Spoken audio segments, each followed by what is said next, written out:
You are listening to the Central Indiana Sports Report, episode 122.4, Colts Talk with Herald-Bulletin sports editor George Bremer.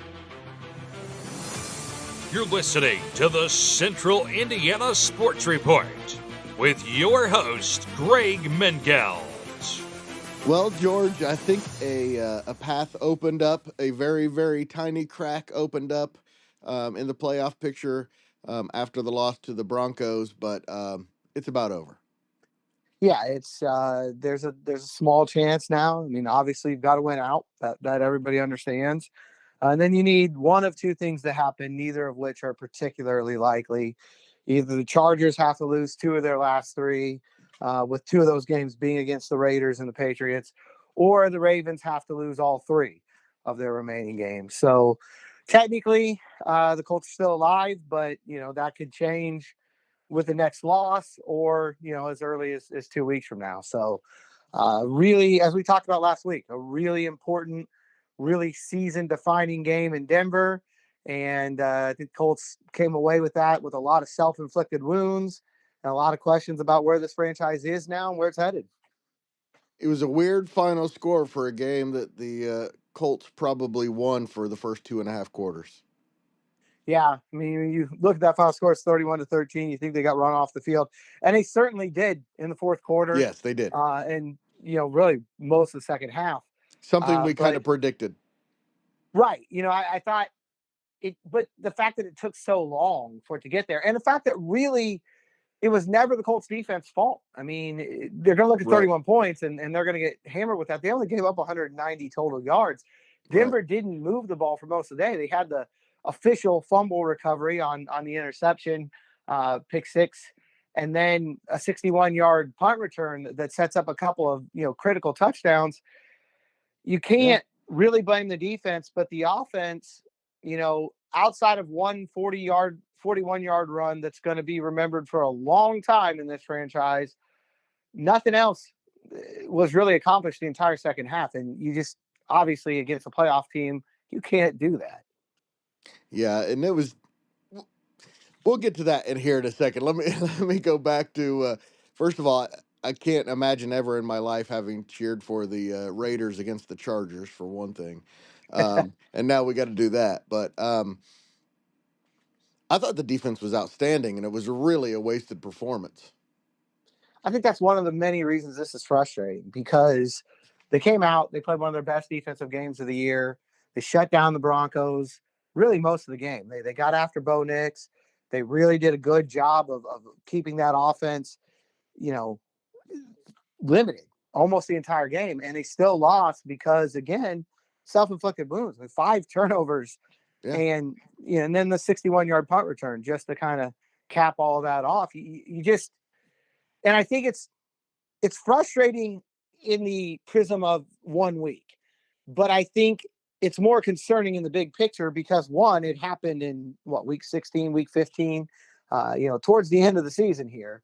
And two, it's been happening too often all year. Like, there's just this sense of this team not really being on the details, whether it's different ways, but there's a lot of similarities here between what happened Sunday in Denver and what happened when the Lions came here and every big play the Colts made was called back because of a penalty. These detail-oriented things that just throughout the year the Colts have kind of let slip through their fingers. Yeah, they made Bo Nix look like a rookie quarterback most of the day, and most of the year he hasn't looked like a rookie quarterback. So at least they can say that for themselves, right?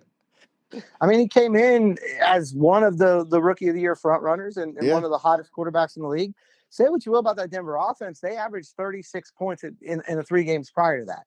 And he ended up with 31, but anybody that watched the game will know that it wasn't a 31-point kind of performance by that offense. Not at all. All right, so before we get to the play, we just got the entire Anthony Richardson spectrum in one game, didn't we?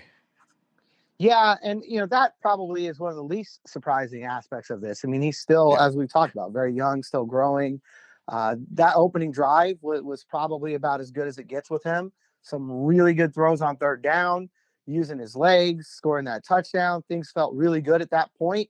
But I think I tweeted even at that moment that, hey, let's see what happens after they get away from the script, because all year long, the opening drive has looked like the best drive of the game, and they're not able to keep it up. I think what you saw, from Anthony Richardson on Sunday is just how important it is for him to level out this intermediate game, the problems that he's having. Yes. When the big passes are not there, the way they haven't been a lot recently, he's got to hit more of the underneath stuff. You can't make up for it every time with a 50-yard bomb. And you see when they're not able to, hit those underneath throws and move the chains consistently, it leads to all sorts of problems for the offense. Yeah, I went through that first drive thinking, if this is the game plan and they've game planned this out, this could be the first of something exciting. And then it kind of went away really fast. Yeah, really fast. Yeah. Anyway, so momentum is the Colts at 19-7 after a Jonathan Taylor touchdown. And then how did it process with you what was happening? Yeah, first I wondered what was taking so long for the extra point. Because in my mind, I was thinking, well, Exactly. do you go for two here simply because, get you a 14-point lead? And I'm thinking, nah, you don't want to mess with that. You miss the 2-point conversion. You maybe give them some kind of boost that they don't need at this point. Just go for one. Like, that's all that was in my head at that point is, how do you want to work the conversion? And then, they start showing shots of the sideline, like what's going on? And then, hey, wait a minute, maybe he dropped the ball before the goal line, which isn't even in your thought process at that time. And honestly, probably Jonathan Taylor's one of the last guys I would expect to be involved in something like that. Yes. And that's what makes we it. were talking. Yeah, that's what makes it so irritating, I think. Yeah, that it wasn't a young guy or somebody that you would expect.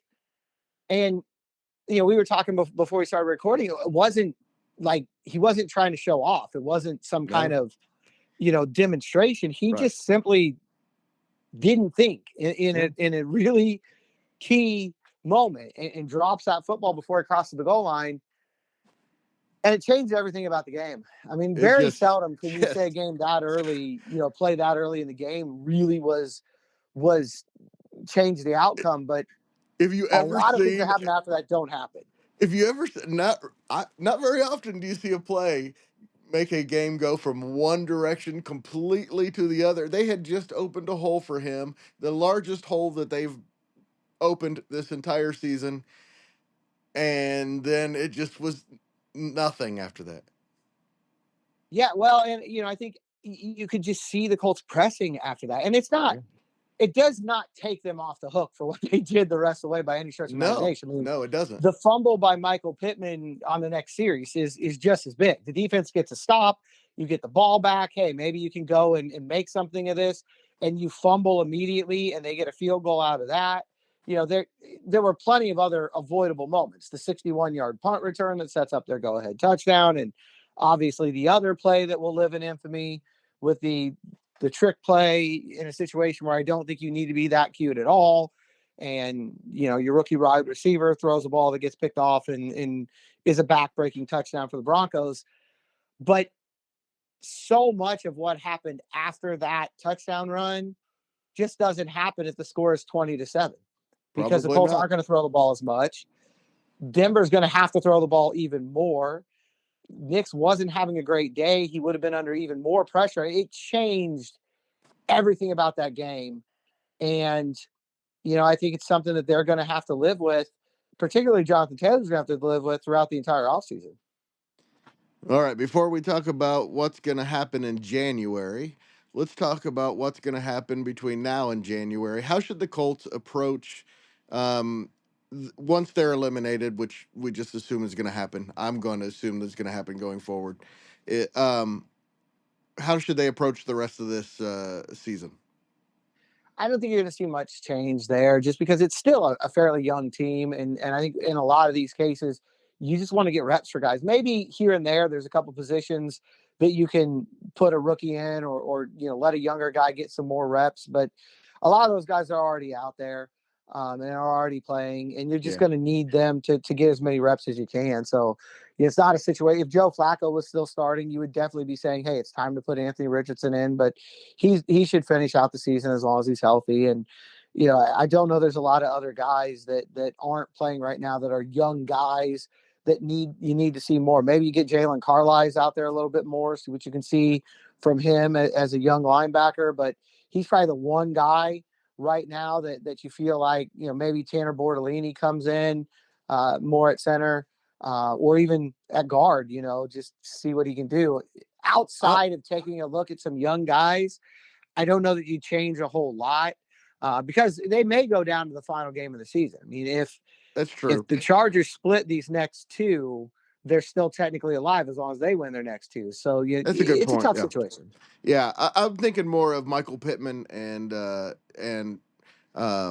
Brian Kelly and those injuries, and do you bring them back as fast, knowing that you're in the situation you're in, and especially Pittman is more valuable in the future than he is right now with a small snowball's chance, and even if they do get in the playoffs, what then? Yeah, I think there's definitely a case to be made for letting the injured guys rest, but it doesn't sound like that's what's going to happen. Ryan Kelly was talking very much today about coming back I and wouldn't starting think this this week. week. I Yeah, and wouldn't think that's the they other would do thing that too. this week. Yeah. And that's the other thing too is where does it happen? And obviously that last game, if the Chargers win their next two, or if the Colts lose either of the next two, that last game could end up looking like a preseason game. I mean, honestly, it does a Yeah. lot of times in the league. Yes. But I don't know if I'm the Colts. I don't know if I change a whole lot, just because outside, like you said, perhaps protecting some injured guys because that just makes sense, and getting some younger guys out there. Which with the Pittman move, if you put Mitchell in his spot, you maybe get both those things. Um, Other than that, I think it's pretty much status quo. Right now, they're still clinging to the whole, hey, we're still alive. We've got a chance to do this, which they have to do in their position. But I think what's interesting to me right now is the fan base. I mean, Yep. this is as angry as I have seen Colts fans in a long time. All right, before we talk about that, real fast, let's talk about the Giants. Not a good team. Obviously, really bad offense, obviously, but that's a defense that can make plays, has some playmakers. I wouldn't say they're not dangerous in this situation. I think that's what's interesting in these last three games, all of them. I mean, you look at Tennessee and then New York and then Jacksonville, and they all have 3 wins or less, and they're all theoretically playing out the string. But you've got, first of all, they're all professionals, and Yes. they all know that they've got a job to do. They're going to finish it. But the other side of the coin is they've got nothing to lose now, right? I mean, if you're a player on one of these three teams, you're going out there. You might have a new coach next year. You're going to have to try to prove to them that they need to keep you. You might have, if you're a free agent, you might have a chance to prove to somebody else that you can help them next year and be on a contender. These can be dangerous games from that standpoint. This is not the time. It never is the time in the NFL to kind of slack off and think that you've got a game won, because the league's just not that way. But I think especially right now, these are trap games in a lot of ways, because you've got a Colts team coming in, licking its wounds, having lost the most important game of the season. And you've got a team on the other side in Tennessee with absolutely nothing to lose. You've got the number one ranked pass defense in the league. You've got an offense that, very much like Indianapolis, has shot itself in the foot again and again this year.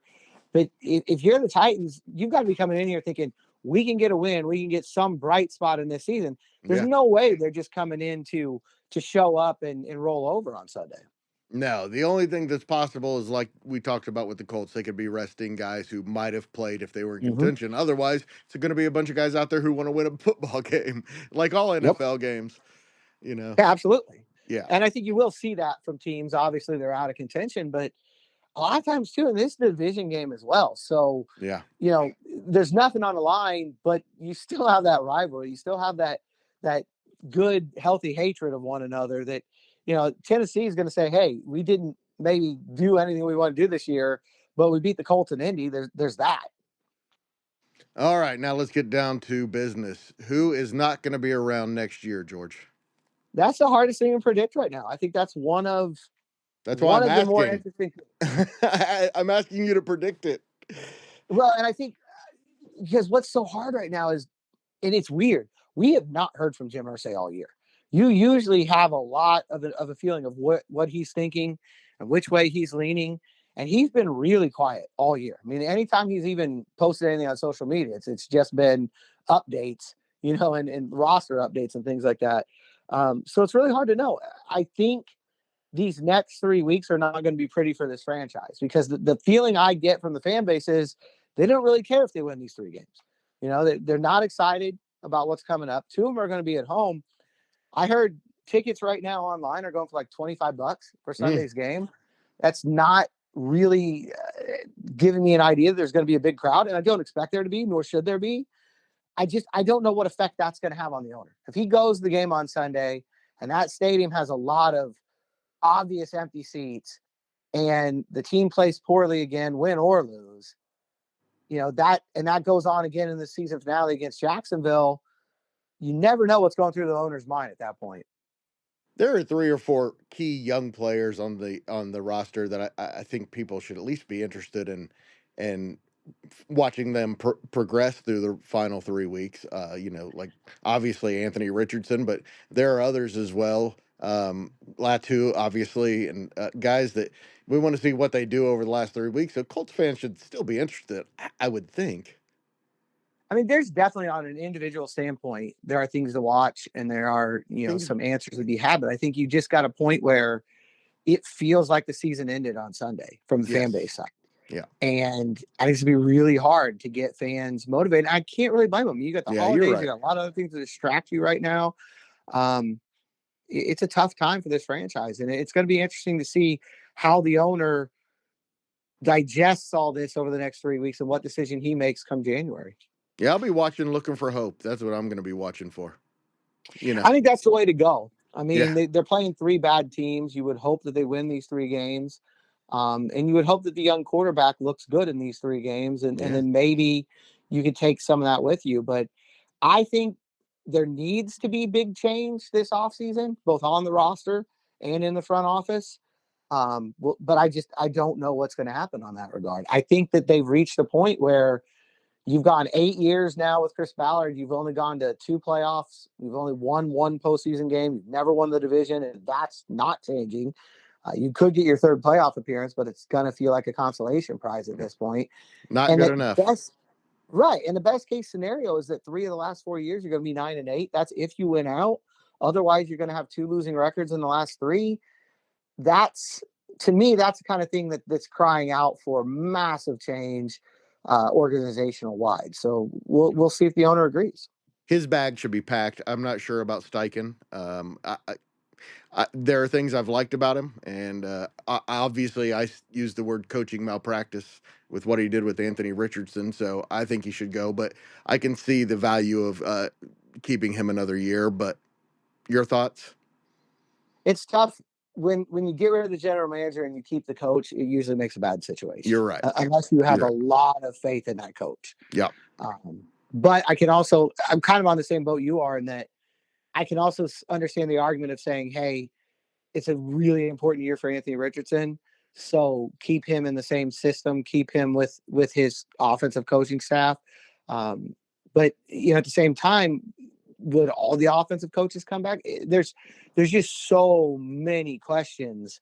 And I don't think, as much as you can make a case, for why some things should stay, it's hard to make a case that anybody in this organization should be completely untouchable. Absolutely. And I think that's what makes January really interesting right now, because I think if it's the status quo, I think you're going to see a really negative reaction from the fan base like we haven't seen in a long time around here.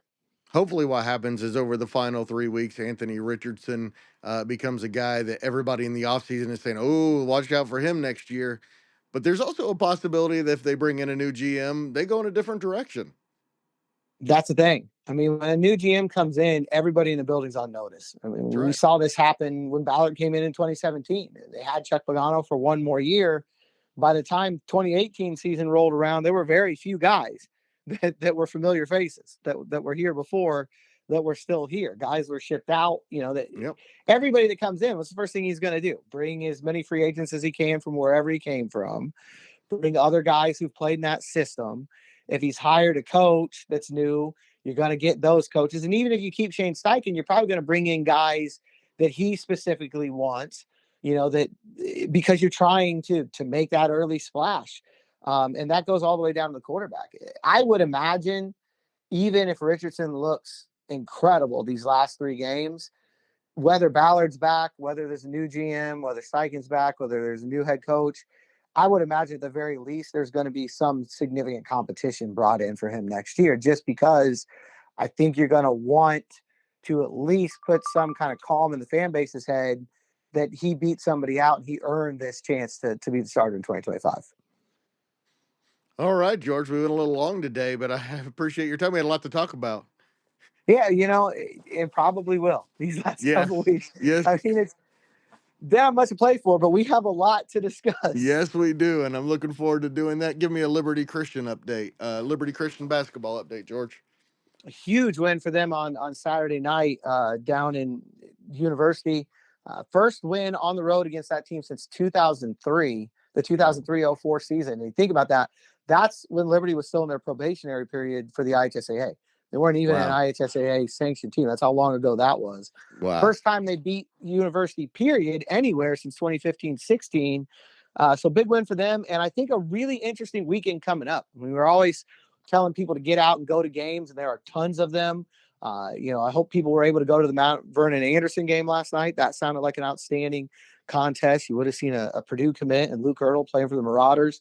And unfortunately, Anderson falling to a team that's really haunted them in the recent past. But I think there's a couple more coming up. Friday night is homecoming for the Lions. They're going to play APA. The Jets are 5-1. It is First without time question ever. the best start in school history. Yeah. That should be a really fun atmosphere. And then on Saturday, Liberty's going over to play Pendleton Heights. That's right. And I'm going to say this, and it's going to sound silly, but I think you've been paying enough attention, and I think you'll agree. Pendleton might be the best 1-5 team in the state of Indiana right now. Yeah. It's that schedule's nuts. And to play Garin Catholic that well is that's a pretty good performance. Yeah, that's they beat LaPel, was their one win. I believe every team they've played has been ranked at some point this season, or maybe Mount Vernon hasn't, but probably should be. I mean, at the very least, they're all getting votes, and they're all close games. They keep losing in the most heartbreaking fashion at the ends of these games. So I think that's going to be a great game on Saturday night over in Pendleton with a Liberty team that will challenge Pendleton with their speed and athleticism. And look, Joe Buck's one of the best coaches around. I think we all know that. That's right. One of the few guys coaching on a court named after him in the state. So, I think you could do a lot worse for your money in Madison County basketball than checking out that game on Saturday night. And how about Friday night? We got Frankton at Oak Hill, and what will I don't want to say will be the CIC championship. It's too early, but it's the way it kind of looks. And those two year in and year out, right? I mean, if they're not the champs, they're right up there. They're deciding who the champion is, whether it's them, or somebody else. You got to go through those two every year. And I think it's such a great time for basketball in this area. Yes, it is. So if let's just say this, whoever wins that game, I'd be shocked if they're not at least co-champions at the end of the year. I would agree. Thank you so much, as always, to George Bremer of the Herald-Bulletin for spending some time with us. And thank you for listening. If you like what you hear, please go like, subscribe, or follow us at SoundCloud, Spotify, Apple Podcasts, Amazon Music, YouTube, so you don't miss a single segment. And please tell a friend.